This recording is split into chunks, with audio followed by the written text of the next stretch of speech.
没收违法所得4000多块，并罚款3万块，这是在国家企业信用信息公示系统上查询到的某企业的一则行政处罚信息。为何处罚呢？看这张图你就明白了。看不清是吧？放大一点，再放大一点，看到这2个字没？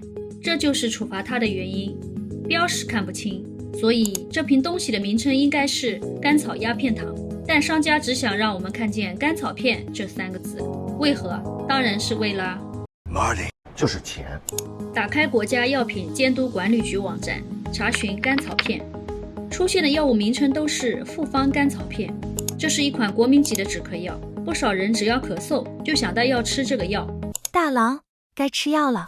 是的，它有副作用，大郎不能长期吃，因为它的成分之一阿片有成瘾性，受国家严格管控，所以一般在医院之外很难买到这个药。然而很多人会说，寡人怎么未曾听说呀？所以大家还是会去网上药店搜索这款药，这就给了甘草鸦片糖一个好机会。作为食品，它不需要进行药品审批，任何食品企业只要按照行业标准都可以生产销售。你看这个行业标准的起草单位都是食品企业，没有药企。前面这家被处罚的企业虽然名称里含有药业2个字，但其实是一家食品生产企业。那不是药品的话，如何让消费者有意愿掏钱购买呢？很简单，只要让它看起来像药品就行了。首先要让生产出来的鸦片糖颜色、形状和真正的复方甘草片看起来差不多。其次在包装上下功夫，这是一款真正的复方甘草片药品的包装，这是甘草鸦片糖，是不是非常相似？从瓶子的形状、材质到图案和文字的排版配色都很像，而且还非常有创意的，在这个地方放了一个写着 New 的小标识，让人误以为是 OTC 标识。更让人叫绝的是，它还像模像样的写了用法用量。